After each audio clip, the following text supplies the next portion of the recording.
Now to our ABC News investigation into one of the biggest sellers of gold in this country, a company that relies on a host of high-profile and influential pitchmen.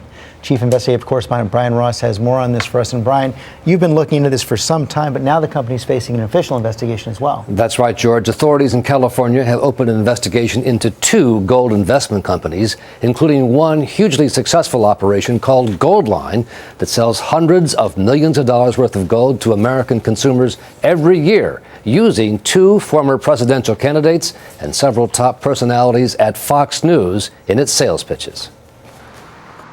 Thank you for calling Goldline. When customers call Goldline, located in this building in Santa Monica, California, they are assured they are in good hands. Now, just so you know, Glenn Beck is a client here. He's been with us several years. Fox News talk show host Glenn Beck makes no secret of his endorsement of Goldline. The people that I trust are the people at Goldline. In fact, the Goldline website features a who's who of conservative commentators who endorsed the company, including former presidential candidate Fred Thompson. My choice for gold is Goldline. And former presidential candidate Mike Huckabee. The people at Goldline will explain just how easy it is for you to buy gold. But for all the endorsements and fancy sales brochures, the Los Angeles County District Attorney's Office and the Santa Monica City Attorney say they are now investigating consumer complaints from across the country. Many saying the salesmen steered them to buy what they say were overpriced gold coins. The 2 main categories of complaints are false and misleading statements, and then also people not getting what they expected to get. Joe Martin of suburban Detroit says he ended up losing almost half of the $5,000 he invested with Goldline because, he says, the Goldline salesman pressured him to buy gold coins, not the gold bullion he had seen in the commercials. I wanted the gold bullion. They kind of more or less talked me into buying the gold coins.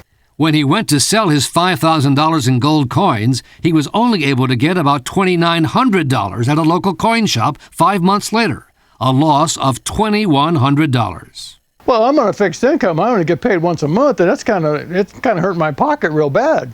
Congressional investigators say Goldline uses Glenn Beck to steer customers to coins, citing Beck's warnings that only gold coins are safe from government confiscation. You see, back in 1933, FDR said, okay, we're going to take all your gold. A theme picked up by Goldline salespeople in this pitch, taped by the liberal watchdog group Media Matters. So Glenn Beck just says, look, they've confiscated bullion before. It is absolutely not true that the government has any power to come confiscate your gold. And very often, the very same commentators that are stoking that fear are also selling these coins.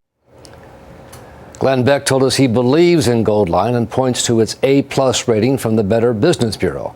Fox News says it has never received a single complaint about Goldline, and Goldline remains a prominent advertiser on the network despite the ongoing investigations in Los Angeles and by Congress, which now plans hearings in the coming weeks, George. Okay, Brian, thanks. We're joined now by the Executive Vice President of Goldline, Scott Carter. Thanks for flying in for this, Mr. Carter. Thanks for having me. Good to be here. Let's begin with those 2 major allegations at the heart of the investigation, that your salespeople make false and misleading statements during the pitch, and that they steer customers to buy these coins rather than the gold bullion. Brian's people talked to former Goldline salespeople who said that's exactly what they're told to do when they're trained.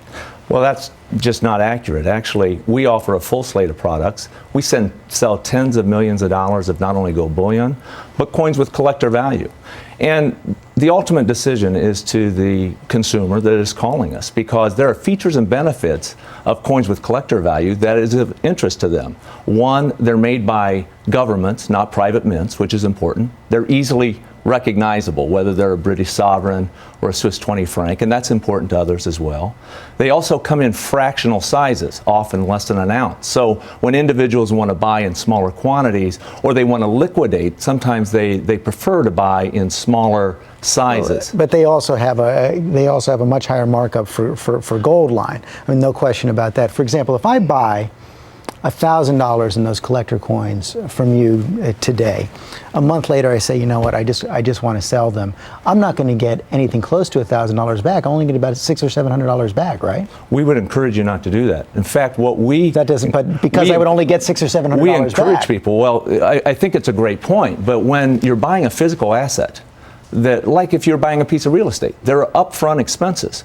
brokerage fees, inspections. So in our business, you're buying a physical asset. We have to ship the product. You're talking to someone on the telephone. We have compliance departments. So what we instruct individuals in our risk disclosures, which is very important, is that one, this needs to be a liquid investment, and it should be a diversification strategy, no more than 5 to 20% of your portfolio.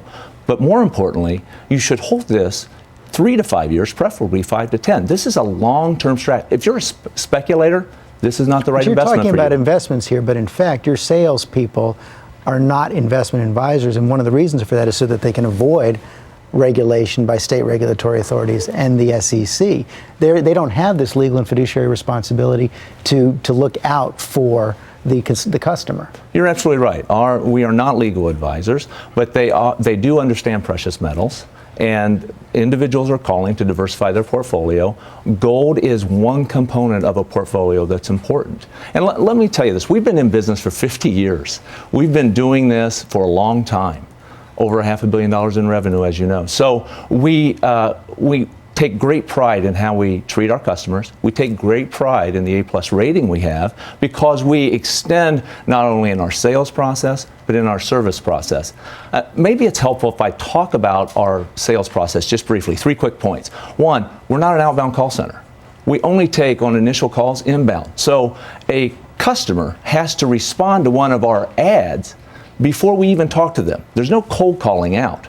So they're responding to an ad that we've put on TV that highlights the coins that are most popular. Right, but one of the things that comes out in those ads is you just saw the Glenn Beck endorsement of they're talking about FDR confiscating gold in 1933. Your sales packets include a facsimile of that executive order, but you heard the congressman there say the government cannot come in and confiscate your gold. You don't really believe the government can or will come in and confiscate people's gold, do you?